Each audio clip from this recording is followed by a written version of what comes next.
नमस्कार, मैं हूं आदित्य द्विवेदी और आप देख रहे हैं भारत एक्सप्रेस न्यूज चैनल। आज हम आपको अपनी खास पेशकश क्या सोचता है भारत पर दिखाएंगे कि ये जो कॉकरोच पार्टी का आंदोलन चल रहा है, जो जन आंदोलन फैला हुआ है और देश के अलग अलग हिस्सों में तमाम युवा आ रहे हैं और उनकी वही मांग है जो दिल्ली में जंतर मंतर में बैठे हुए कॉकरोच पार्टी के शीर्ष नेताओं की है।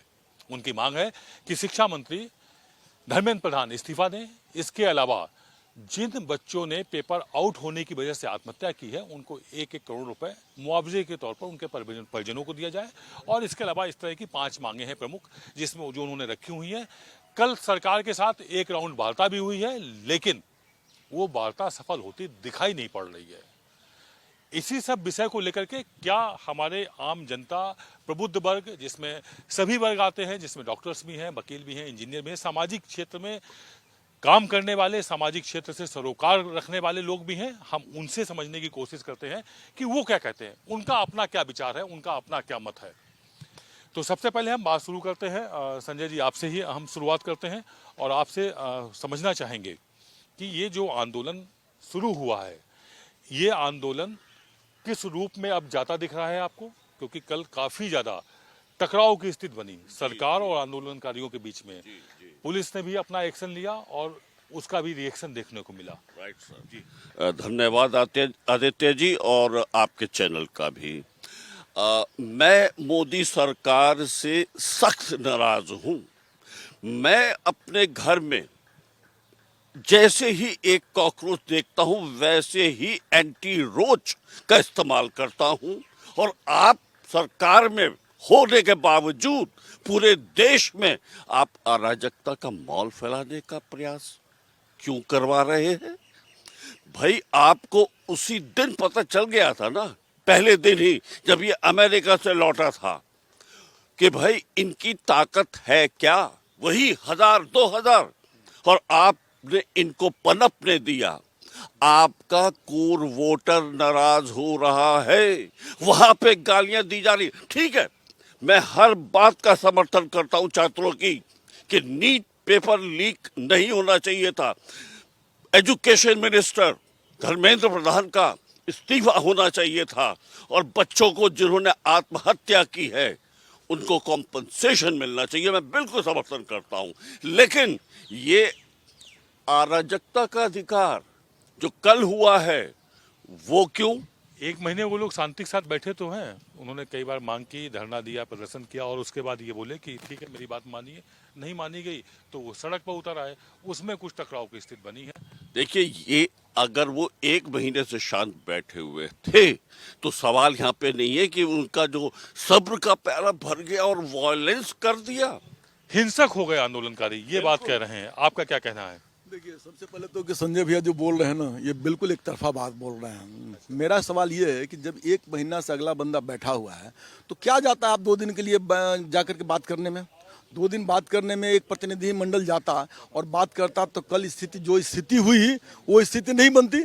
और सबसे बड़ा प्रश्न तो ये है कि इन्होंने जो कहा कि अराजक तत्व, तो जब हमारे देश के प्रधानमंत्री ही बोलते हैं कि ये लोग अराजक है, ये लोग आंदोलन परजीवी है, तो और जनता का तो कोई मतलब ही नहीं बोलने का। जब देश के प्रधानमंत्री जो शीर्ष नेतृत्व पर बैठा हुआ है वो आदमी बोलता है कि हमारी ये लोग जो हैं ये लोग आंदोलनजीवी है। आप देश के युवाओं को आंदोलनजीवी कहते हैं, जो देश का भविष्य है उसको आंदोलनजीवी कहते हैं। हद हो गई, शर्म आनी चाहिए आपको।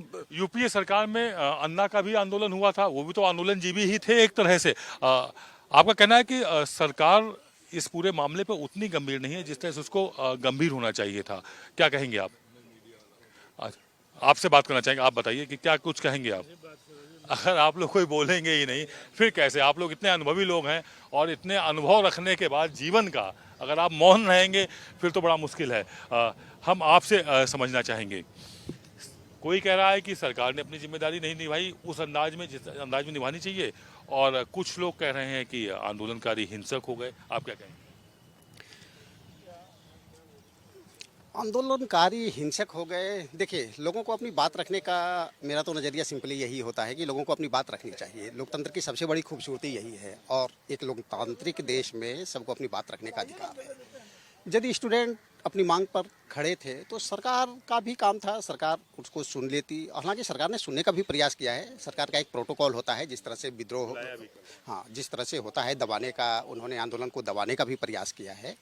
ये सरकार की अपनी निष्ठा थी, लेकिन मैं कहूँगा कि ऐसा होना नहीं चाहिए, स्थिति आनी नहीं चाहिए। ऐसी जो भी है उसको हाँ, बातचीत के द्वारा ही समाधान हो सकता है। बातचीत कर करके समाधान करना चाहिए। बातचीत के जरिए समाधान होना चाहिए। बातचीत, आपको लगता है कि कल जो बातचीत हुई वो पर्याप्त थी? अब जो आज सुबह से शुरू होने जा रहा है, उन्होंने फिर से संसद कूच करेंगे, आंदोलन अपना तेज करेंगे। जब सरकार ने बातचीत की पहल करी है तो उनको सामने वालों को सुनना चाहिए कि हाँ भाई बातचीत करेंगे और माहौल को शांति रूप देना चाहिए और बातचीत को आगे बढ़ाना चाहिए। आपको लगता है ये बातचीत आगे बढ़ पाएगी और सफल हो पाएगी? जैसे इससे पहले तमाम वार्ताएं हुई, किसान आंदोलन हुआ, उसमें एक ही बार में सब चीज़ों का, एक ही बातचीत में सब चीज़ों का हल नहीं होता है। धीरे धीरे बात को आगे बढ़ाना चाहिए और मौका देना चाहिए सामने वालों को भी कि अपनी बात को आगे बढ़ाएं। बात को आगे बढ़ाया जाए। रजनीश जी, आपसे समझना चाहेंगे बातचीत को कैसे आगे बढ़ाया जाए, कौन सा रास्ता अपनाया जाए? इधर जो कल घटनाएं पूरी देखने को मिली, उसमें हिंसा भी हुई, पुलिस की गाड़ियां भी तोड़ी गई, पुलिस ने एफआईआर भी दर्ज की, पुलिस ने बराबर से लाठीचार्ज भी किया। बात दोनों तरफ से हुई और बात बनने के बजाय बिगड़ती दिख रही थी। आपने कहा कि बात बनेगी कि नहीं बनेगी। समस्या नीट की है। नीट के अलावा भी बहुत सारी समस्याएं युवाओं के साथ हैं इस देश में, उसके लिए वहाँ पर आंदोलन हो रहा है। और बात बनेगी कैसे? ये कोई लड़की का रिश्ता नहीं है कि आप पहले ये पड़ताल करेंगे वो गलत। अगर आपको पता है कि ये समस्या है तो उसका हल तुरंत हो जाना चाहिए। अगर एक रात में नोटबंदी करने वाले नेता ये नहीं कर पाते कि नीट की समस्या का हल क्या है। मैं एक बात और बोलना चाहता हूँ। मैं अभी 3 दिन पहले एक डिबेट देख रहा था टीवी पर। एक प्रवक्ता कूद कर कह रहे थे, अरे सरकार क्या करे, हर जगह हर राज्य में माफिया हैं पेपर लीक करने वाले। इजराइल को अपना बाप बनाने वाले इतने नालायक औलाद हैं कि अपने देश के पिद्दी माफिया को कंट्रोल नहीं कर सकते, वो पेपर लीक रोक नहीं सकते। किस बात के आप प्रधान, किस बात की सरकार? और ये सरकार तो केवल इसी बात का इंतजार करती है कि देश में समस्याएं बढ़ती रहे, जनता त्रस्त होती रहे, युवा भ्रष्ट होता रहे और हम आराम से शासन करते रहें। सरकार की विफलता पर बड़े आरोप लगाए हुए हैं, सरकार को असफल करार दे रहे हैं। खास तौर से नीट का जो एग्जाम में जो पेपर था वो आउट हुआ और उसको लेकर वाकई में मानेंगे इस बात को। तो क्या सरकार को पूरी जिम्मेदारी लेते हुए सारी बातें मांग लेनी, जो इनकी मांगे हैं वो मान लेनी चाहिए? बिल्कुल मान लेनी चाहिए। और सबसे पहले तो उनका इस्तीफा मंजूर करना, मतलब उनको जो धर्मेंद्र प्रधान गए वो उसको निकाल देना चाहिए बिल्कुल ही, क्योंकि जिम्मेवारी उसी की बनती है। उसको क्यों रखा हुआ है अभी तक? उसको तो बिल्कुल पहले ही निकाल देना चाहिए था, ताकि छात्रों को थोड़ा सा तो उनको होना मन में होना चाहिए कि कुछ मनोबल बढ़ेगा इससे उनका। तो ये, और एक शिक्षा पद्धति भी हमारी बेकार है। एक तो ये मैं इस पे कहना चाहूँगा कि हमारे छात्र आजकल सब कंपटीशन में ही लगे हुए हैं। ये शिक्षा पद्धति मेरे हिसाब से बिल्कुल बेकार है। उनको ऐसे काम करने चाहिए कि वो अपने रोजगार कैसे पैदा करें, रोजगार कैसे बनाएं, उस पर ध्यान दें। ये सरकार ने सबको कंपटीशन पे ही लगा दिया है। इससे बेरोजगारी और बढ़ गई है कंपटीशन के चक्कर में। कितने लोग सफल हो रहे हैं कंपटीशन में? कुछ परसेंट ही सफल हो रहे हैं बस। कुछ परसेंटेज ही सफल हो पा रहे हैं। इस पूरे मामले पर आपसे समझना चाहेंगे मिश्रा जी कि सवालों के घेरे में सरकार, बड़े आरोप आंदोलनकारियों पर कि हिंसक हो गया है आंदोलन पूरा और उस हिंसा की चपेट में राजधानी घिरी हुई है। ऐसे में किस तरह से लोग अपनी बात कहें और कैसे आखिरकार सरकार उनकी बात सुनेगी? देखिए, आज कल जंतर मंतर पे जो कुछ भी हुआ वो शर्मनाक है, निंदनीय है और उसकी जितनी भी भर्त्सना की जाए वो कम है। गलती दोनों साइड की है, गलती किसी एक पक्ष की नहीं है जो प्रथम दृष्टया नज़र आता है। किसी भाई ने कहा कि कॉकरोचों को जन्म किसने दिया, तो बिल्कुल सही बात है। ये सरकारें जो होती हैं बहुत मास्टरमाइंड होती हैं, ये सामान्य आदमी के समझ से बाहर की बात है। मैं कल बहुत सारे विजुअल्स और रील्स देख रहा था रात को 11 बजे तक इसी मुद्दे पर। तो कहीं बहुत लोगों को ये नहीं पता है कि महाराष्ट्र से स्टूडेंट्स आ रहे थे, बिहार से स्टूडेंट्स आ रहे थे, तो बीच में ही ट्रेन डाइवर्ट किया गया है ताकि वो जंतर मंतर पर समय से पहुंच ना सकें और प्रॉपर तरीके से उनको स्टूडेंट को उकसाना नहीं चाहिए। स्टूडेंट का काम सरकार का है कि उसको इंगेज करके रखे, पढ़ाई लिखाई में, देश में वैज्ञानिक बनाए, देश में डॉक्टर बनाए, एक बढ़िया बेहतर माहौल बना करके। आखिर ऐसी क्यों स्थिति आ पड़ी है कि देश के विद्यार्थी सड़कों पर आकर के पढ़ाई लिखाई छोड़ करके और ये काम में लग गए हैं? ये काम तो पॉलिटिशियन का है, ये काम तो पॉलिटिशियन का, स्टूडेंट का है ही नहीं।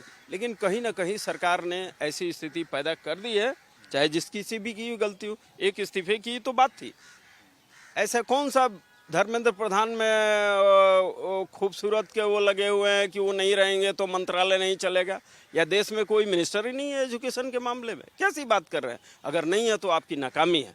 फिर भी मैं विद्यार्थियों से अपील करूंगा कि भाई इससे बचो, आपके करियर का सवाल है। अगर कहीं हो सकता है किसी का मुद्दा की राजनीति में ही आना है तो इससे नकारा नहीं जा सकता, क्योंकि जितने आंदोलन हैं उसी से नेता पैदा होते हैं। अरविंद केजरीवाल जी उसके उदाहरण हैं, समझ रहे हैं? तो हो सकता है कि सोनम वांगचुक को भी टारगेट करके दीपके को एक नया पार्टी का ये भविष्य का नेता मिल रहा हो। तो ये सब तमाम बातें हैं और इन बातों से ये सारे बातें अटकलों के और सवालों के घेरे में है। बहरहाल मैं यही कहूँगा, देश की छवि अच्छी नहीं जा रही है, इस आंदोलन को समाप्त कीजिए और सरकार और विद्यार्थी दोनों को एक प्लेटफॉर्म पे आकर के बातचीत करनी चाहिए। धन्यवाद। एक प्लेटफॉर्म पर आकर के बातचीत करनी चाहिए और इससे कहीं ना कहीं देश का माहौल बिगड़ रहा है। हमारे साथ एक महिला भी हैं, हम इनसे भी बात करते हैं। ये जो आंदोलन है, कल के बाद से इसका स्वरूप बदल गया। शांति के साथ जो आंदोलन हो रहा था, वहाँ नारेबाजी हो रही थी और वहाँ पर एक सुकून का मतलब ऐसा तो वातावरण नहीं था कि वो हिंसक हो जाएगा, लेकिन कल उसमें कहीं ना कहीं हिंसा दिखाई पड़ी। किसी के सर फूटे तो पुलिस की गाड़ियाँ टूटी। पुलिस का दावा है कि उनके तमाम कांस्टेबल 118 घायल हुए हैं, उनका इलाज चल रहा है। इधर प्रदर्शनकारियों का कहना है कि पुलिस ने बेरहमी से उनको पीटा। मैं तो यही कहूँगी कि जो कल जंतर मंतर पर जो प्रदर्शन हुआ वो इस तरह से नहीं होना चाहिए था। ये नहीं कहूँगी कि ये छात्रों और पुलिस दोनों की, मतलब दोनों की ही गलती है। जब छात्र गुरु है तो पुलिस को भी तो कुछ अपना एक्शन लेना ही पड़ेगा। तो पर ये जो अभी जो नीट का भी पेपर आउट हुआ था, तो उसमें बच्चे बेचारे अपने दिन रात मेहनत करते हैं तब जाके मतलब एग्ज़ाम देने जाते हैं। और उसके बाद भी मतलब जब पेपर आउट हो जाता है तो बच्चों का एक मनोबल मतलब टूट जाता है, मतलब कि उनको लगता है कि एक बार तो हमने किस तरीके से प्रिपरेशन करी, अब हमें दोबारा से फिर से ये प्रिपरेशन करनी पड़ेगी। तो सरकार को भी ये सोचना चाहिए कि आप जब पेपर तैयार कर रहे हो तो ये पेपर मतलब इस ऐसी निगरानी में तैयार होना चाहिए कि पेपर लीक ना होए। इसमें लाखों छात्रों का भविष्य रहता है। तो अगर ये आप इसका मतलब इन्वेस्टिगेशन कराइए, जांच पड़ताल करवाइए कि जिसकी भी गलती हो तो उसको मतलब आप बर्खास्त तो आपको करना ही चाहिए, क्योंकि आगे आने वाले वो बच्चे बेचारे क्या सोचेंगे जब भी अगले साल एग्ज़ाम होंगे। तो बच्चों का बिल्कुल मनोबल टूट जाता है कि ये जब इतना बड़ा एग्ज़ाम, नीट का एग्ज़ाम करा नहीं पा रहे हैं, हाँ करवा नहीं पा रहे। तो ये है कि जिसकी भी गलती हो, आप मोदी जी को सोचना चाहिए कि आप जो भी धर्मेंद्र प्रधान जी की अगर है तो उन्हें इस्तीफा दे देना चाहिए। हिंसा भी नहीं करनी चाहिए, अपनी बात भी करनी चाहिए, आंदोलन भी होने चाहिए, अपनी बात सलीके से रखनी चाहिए और जो जिम्मेदार हों, जिनकी जवाबदेही बनती है, उनको अपनी जिम्मेदारी लेनी भी चाहिए। सर, आप क्या कहना चाहेंगे इस पूरे मामले पर? आपसे हम बात करते हैं। मेरा तो ये मानना है कि हिंदुस्तान में जो है ना, ये जितनी भी घटनाएं हो रही है ना, सारी की सारी दो पक्षों की लड़ाई है आपस में, और मुद्दे जो है ना एक तरह से घसीटे जा रहे हैं, उनको सॉल्व नहीं किया जा रहा हमारे यहाँ पे जो, और फैलाया जा रहा है। ठीक है, उसको ठीक तरीके से वो नहीं किया जा रहा है। एक पक्ष कह रहा है कि जो रूलिंग पार्टी है वो गलत है, दूसरा पक्ष कह रहा है कि भाई देश में इतनी चीज़ें हो रही हैं। अब आप एक चीज़ सोचिए, करप्शन, ये नीट का जो केस है बेसिकली ये क्या है? ये अपने देश में जो पेपर बनाते हैं, जिनका पेपर बनाने का काम है, वो उनको अरेस्ट किया गया है ना। नीट का पेपर जो लोग बना रहे थे उनको अरेस्ट किया गया है। कितने बड़े लेवल का वो है। ये ऐसा नहीं कि कोई बाहर कोई अनएम्प्लॉयड आदमी है जिसने कोई किसी से कहीं से कुछ ले लिया पैसा दे के और बेच दिया। ये बहुत बड़ा एक सिंडिकेट है, समझ लीजिए आप। अच्छा, सरकार का इसमें रोल, अब सरकार के बारे में ना मैं तो ये मानता हूँ कि सरकार सारे काम नहीं कर सकती। ठीक है, हमारे यहाँ पे कोरोना हुआ, उसमें डॉक्टरों ने खूब कमाई की, इंजेक्शन महंगे बेच के। क्यों बेचे? वो तो पढ़े लिखे थे। उन्होंने क्या किया? मौके का फायदा उठाया। नोटबंदी हुई, बैंक का मैनेजर पकड़ा गया पीएनबी का। क्यों पकड़ा गया? उसके पास पैसा कम था क्या?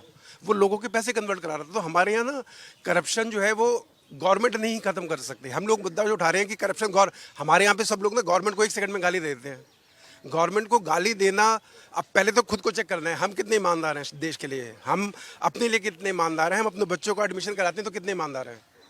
तो ये जो मुद्दा उठाया ना, अब वांगचुक जी बहुत नेक इंसान है, मैं तो मानता हूँ, उन्होंने देश के लिए कोई गलत काम नहीं किया, उन्होंने इतने अच्छे अच्छे काम किए हैं, मतलब वो सारे अपने आप में रिकॉर्ड है, वो उनकी जितनी रिस्पेक्ट की जाए कम है, समझ लीजिए आप। लेकिन अगर अब उन्होंने एक मुद्दा पकड़ा है, चलो कि अब ये कह रहे हैं वो पॉलिटिसाइज कर रहे हैं मैटर को, वो नॉर्मल राजनीति करना चाह रहे हैं उनको हमारे यहाँ पे पता है कि गवर्नमेंट में दिक्कत क्या है कि उन्होंने अपने कान बंद कर रखे हैं, ये एक समस्या है, मतलब ये एक समस्या है कि उन्होंने अपने कान बंद कर लिए, वो लोगों की बात को ना सुनना तक नहीं पसंद कर रही है। ये बीजेपी के लिए समझ लो रेड सिग्नल है ये। अगर बीजेपी किसी से बात ही नहीं करेगी, अपने मुद्दों को सॉल्व ही नहीं करेगी और मुद्दों को ऐसे अब ये क्या है, भटक गया मुद्दा, ये नीट का मामला जो है जंतर मंतर पहुंच गया। अब जंतर मंतर का उनका टारगेट था कि 20 तारीख को सेशन स्टार्ट हो रहा है, हम ऐसे मार्च करेंगे, मतलब बेसिकली वो पोलिटिसाइज हो रहा है, सारी कल पार्टियां वहां पहुंची हुई थी। तो बीजेपी के लिए बहुत गलत सिग्नल है एक तरह से कि लोग यूनाइट हो रहे हैं इस मुद्दे के ऊपर। और आपकी कंट्री में जो है, आपकी कंट्री में, आपके देश में, आपके क्षेत्र में, आपके राज्य में करप्शन कम तो नहीं हुआ है, मुद्दा भटक रहा है और इसकी अब राजनीति शुरू हो गई है। इसमें तमाम राजनीतिक दल, विपक्षी दल इकट्ठे होकर के पहुंच रहे हैं। कॉकरोच पार्टी का आंदोलन चर्चा का विषय बना हुआ है और अभी जस्ट हम जो बात कर रहे थे उनका कहना है कि मुद्दे से भटकते दिख रहे हैं और इस पर राजनीति शुरू हो गई है। क्या कहेंगे? डेफिनेटली राजनीति तो शुरू है ही।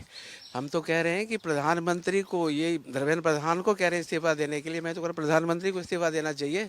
धर्मेंद्र प्रधान का क्वालिफिकेशन क्या है? वो सिर्फ एंथ्रोपोलॉजी, मतलब मानव कैसे उत्पत्ति हुआ उसके बारे में उसको ज्ञान है, शिक्षा के बारे में कोई ज्ञान नहीं है। ठीक है, तो सबसे पहले तो प्रधानमंत्री को ही इस्तीफा देना चाहिए क्योंकि उन्हीं के आदेश पे धर्मेंद्र प्रधान टिके हुए हैं।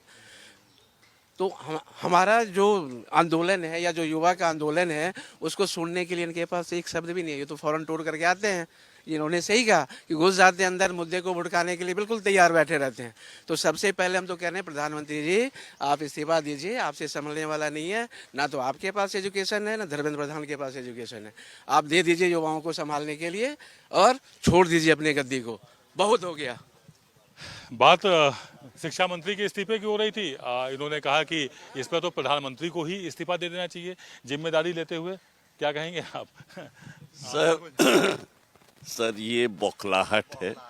ये जो भ्रष्टाचारियों की दुकानें चल रही थी ना, वो बंद हो गई हैं।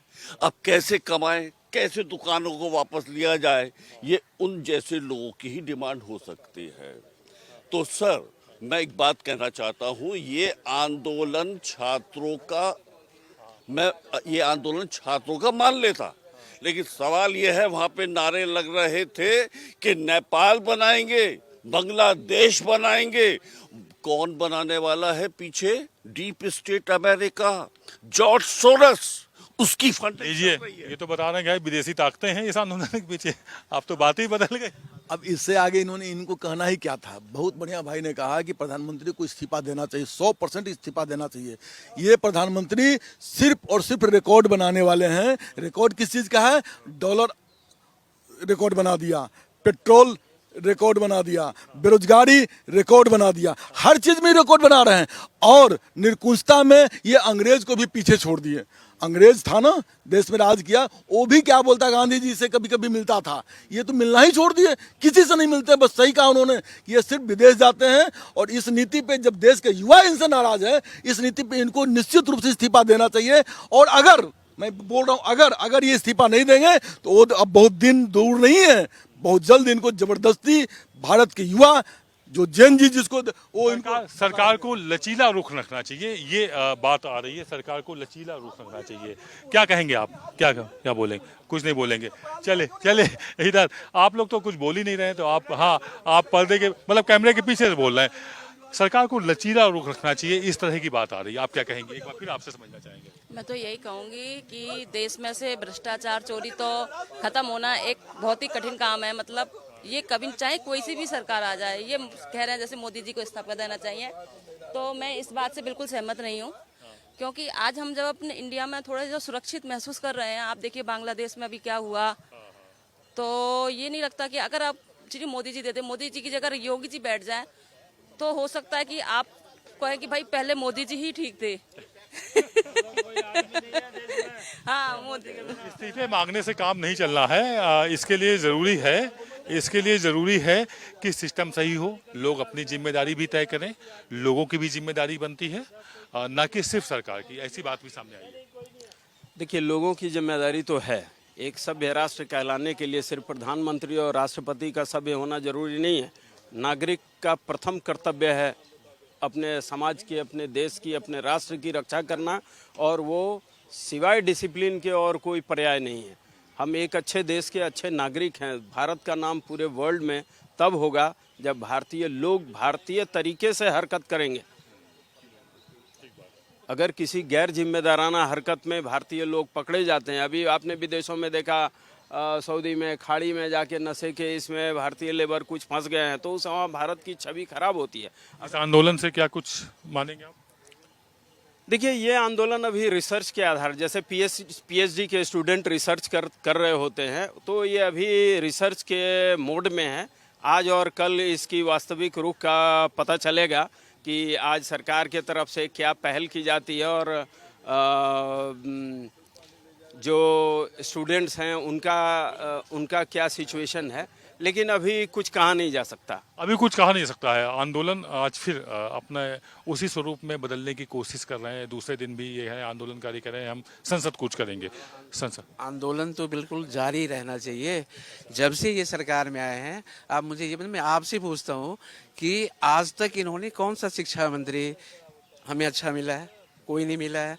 इन्होंने सिर्फ शिक्षा के बारे को, थोड़े शिक्षा पे तो कोई बात ही नहीं है। इन्होंने तो कहा कि भाई दुकान खोल लो, पकौड़ा बनाओ और बेचो, पढ़ाई लिखाई मत करो। तो शिक्षा को तो पहले से इन्होंने 14 से ही शिक्षा बेरागर्द में, पहले भी था, ऐसा नहीं था कि पहले नहीं था, लेकिन उसके बाद से अभी तक सारे शिक्षा व्यवस्था को चौपट कर रखा है। क्योंकि आप नई शिक्षा नीति भी आ रही है देश में और तमाम तरह के फेर बदल किए जा रहे हैं, तो आरएसएस की शिक्षा नीति को आप बुरा ही मान के क्यों चल रहे हैं? इसलिए मानते हैं कि देखिए मोहन भागवत एक आरएसएस के प्रधान है। उसके पीछे गवर्नमेंट ने कितना खर्चा किया है, कितना कर रहे हैं, क्या जरूरत है, कौन है वो?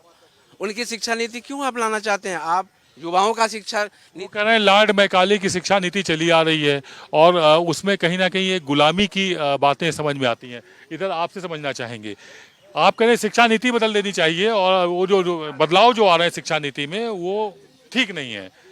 लॉर्ड मैकाले की शिक्षा नीति ठीक थी क्या, या अभी तक जो भारत पर आक्रमणकारी थे उनको पढ़ाया जा रहा है, उनको महान बताया जा रहा है, तो वो ठीक था क्या?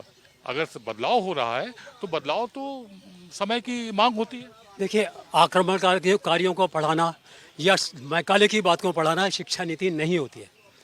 और जो हम कह रहे हैं कि हम वेदों की शिक्षा लाएंगे, ये भी कोई शिक्षा नीति नहीं होती है। शिक्षा नीति वो होती है जो युवा को सही दिशा दे सके, उनको रोजगार के लिए इस तरीका बना सके, उनको आगे बढ़ाने का देश के लिए तैयार कर सके।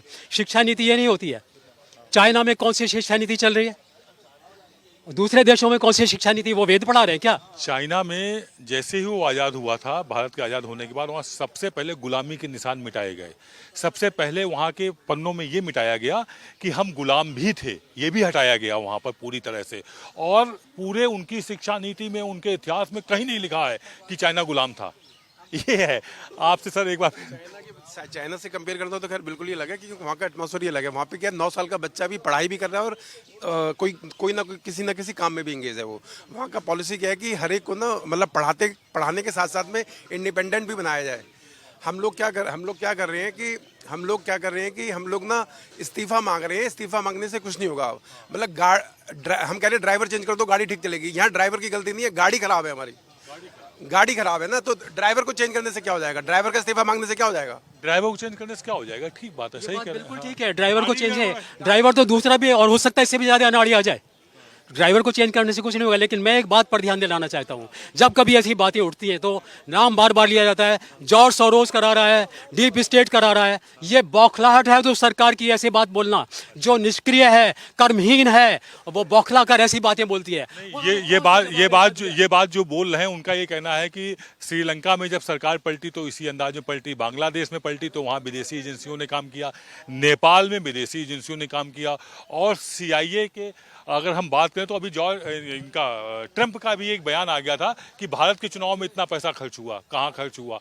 इस तरह का बयान ट्रंप धोखे से दे गए थे। सर जब हम अब रात दिन आप टीवी पर दिखाते हैं पाकिस्तान भीख मांग रहा है, नेपाल में ये हो रहा है, पाकिस्तान में वो हो रहा है, बांग्लादेश में ये हो रहा है, तो क्या हम सीखेंगे नहीं? क्या हम उस रास्तों को पकड़ेंगे नहीं? अब जब हमारी अंदर कुछ समस्याएं आएंगी कहीं तो समाधान ढूंढना पड़ेगा उनका। हम बिना समस्याओं के समाधान के नहीं रह सकते। या तो सरकार ऐसा समाधान ला दे कि आप नेपाल की तरफ ना देखें, आप बांग्लादेश की तरफ ना देखें, हमारे पास ये समाधान है, करके दिखाइए ना। रोकने से कुछ नहीं होता है, बदनाम करने से कुछ नहीं होता है। सरकार को समाधान निकालना होगा और इस तरह से रोकने और बदनाम करने से या बेवजह के आरोप प्रत्यारोप से काम नहीं चलना है। आप एक बार आपसे बात करना चाहेंगे। आपने बड़ा बैलेंस बात की हुई थी और बहुत अच्छे से समझाने की कोशिश की थी।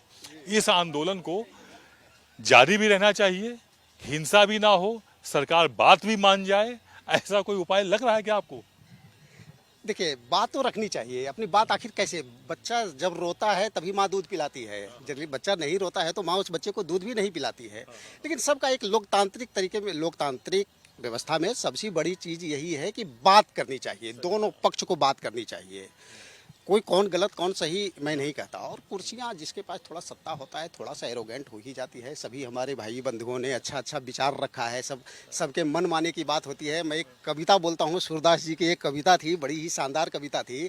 जब भ्रमर गीत में उन्होंने लिखा था कि सूरदास गोपियाँ को समझाने के लिए कृष्ण जी ने उद्धव को भेजा था कि जाकर के समझाओ कि सब कुछ निर्गुण व्यवस्था है, सब कुछ भगवान में कुछ नहीं, मतलब मेरे एक शारीरिक शरीर में कुछ नहीं रखा है। तो उन्होंने कहा था कि गोपियाँ उद्धव को एक भ्रमर गीत में भंवरा बना करके समझाती हैं उनको, कि ताना दे रही हैं भंवरों को, बताती हैं गोपियाँ उद्धव जी को ही कि उद्धव मन माने की बात, उद्धव मन माने की बात, डाक छोहाड़ा छाड़ी अमृत फल, विष कीड़ा विष खात, उद्धव मन माने की बात। जो चकोर को कपूर दे कोई, तजी अंगार अघात, मधुप करत कर कोटि काठ में बंधत कमल के पात। ज्यों दीपक हित जानु आपनो, ज्यों पतंग हित जानु आपनो, दीपक सौ लपटात, सूरदास जाको जासी जासी, ताही तो ही सुहाय। तो बाकी सारे लोगों का अपना अपना विचार था, जिनका जो जो पक्ष था उन्होंने सब अपनी अपनी बात को रखा। कोई सरकार के पक्ष में दिया, जिन्होंने सरकार के विपक्ष में दिया। सबके अपने अपने मन की बात होती है, सबने अपना अपना पक्ष रखा है।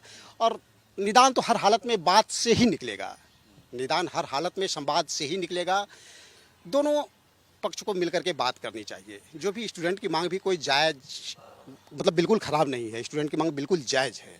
इसलिए गवर्नमेंट को इस पर भी विचार करना चाहिए और गवर्नमेंट कर भी रही है। गवर्नमेंट का अपना एक प्रोटोकॉल होता है, उस प्रोटोकॉल के तहत कर रही है। इससे ज़्यादा सरकार को आंदोलनकारियों से बात करनी चाहिए और आंदोलनकारियों को भी कहीं ना कहीं सरकार के साथ बैठ करके ये समाधान निकालने की कोशिश करनी चाहिए। लास्टली आंदोलन कितना भी बड़ा हो जाए, किसी भी लेवल तक पहुंच जाए, रास्ता बातचीत से ही निकलेगा।